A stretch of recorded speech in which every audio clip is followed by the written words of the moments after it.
Hello, beautiful. This is Atleen, and I'm coming to you today with another video. So today we're going to continue discussing um, another wide area network topology that most likely will be on the CCNA 200-301 exam, Mpls. And as you can see on the screen, is a multi-protocol label switching MPLS, the definition. And the definition is a packet forwarding technology used on network routers and switches to allow for the virtualization of routing and forwarding tables. MPLS uses the concept of label switching to forward traffic based on labels as opposed to network addresses. There are many different features that exist within the MPLS umbrella, but the primary technology we will explore is layer 3 VPNs, virtual private networks. MPLS overcomes many of the limitations of traditional networks by allowing shared hardware to be used by multiple independent clients. MPLS was the next evolution of networking after the traditional hub and spoke topologies.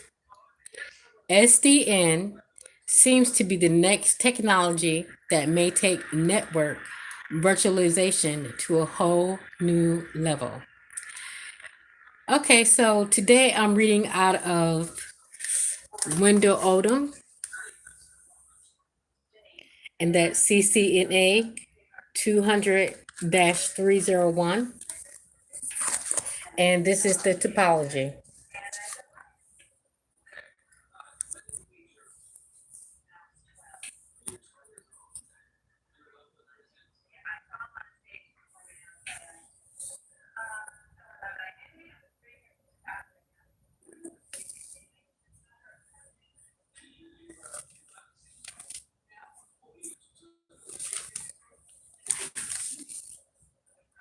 Okay, so we have to know about the multi-protocol label switch.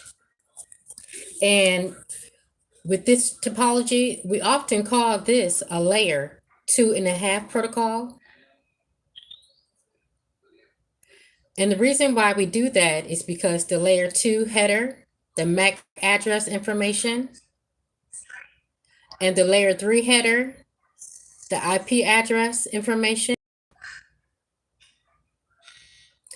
is also known as a shim header because we have to shimmer it in between the 2 and the 3 layer. And this 32-bit header makes use of source and destination labels, not MAC addresses, not IP addresses, but logical labels. So routers, as you can see, this router is on here, are fast opposed to back in the 90s. And the most expensive ones are wire speed, and there's negligible delay. So this is not a benefit. However, there are a few benefits with multi-protocol.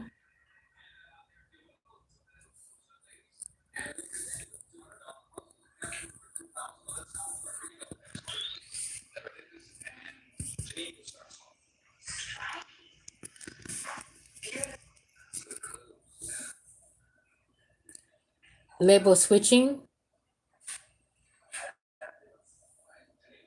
mainly used by service providers. It does a great job by keeping customers separate in order not to overlay addresses. Now with Mpls,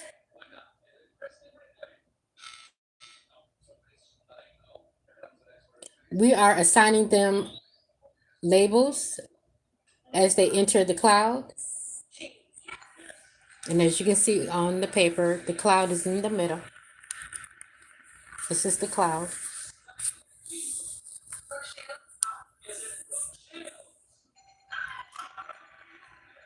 As they come into the network, now the CE, as seen in the book, is the customer edge, and this is the router that lives at the customer site. The PE is the provider edge coming to the edge of the network. This is where they make contact. Plus E is an edge Elazar label switch router. As you can see on the book, is PE, CE, provider edge, customer edge.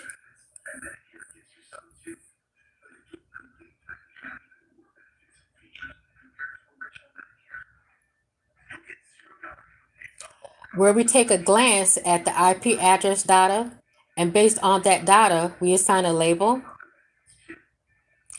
And we're not going to see the IP address data until the ending.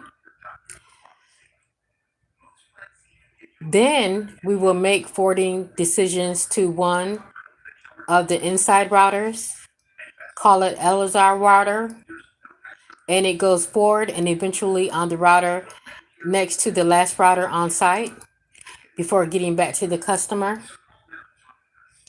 And this right here is called the penultimate router, which means next to last.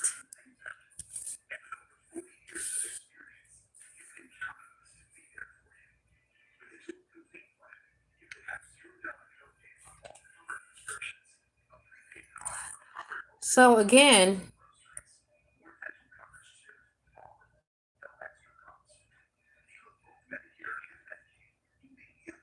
in the penultimate router, the router next to the last router in the cloud, when we are at the pop, we pop off is what we usually call it. We basically remove the label and allow traffic of the last router in our topology is going to be making its decision based on the IP address information. Also, there is traffic engineering things going on here in the cloud, also known as the QoS. And I'm gonna end this video here and go over QoS tomorrow. And that's gonna be a really short video, probably about 5 minutes, if that. But I would like to go to do I know this already? And in reference to what we discussed today, it's really general topic of the Mpls. So, number 5, which of the following answers is most accurate about access link options for an Mpls network? And the answer is uses a wide variety of layer 1 and layer 2 networking technologies. So I'll see you tomorrow. I wish you well.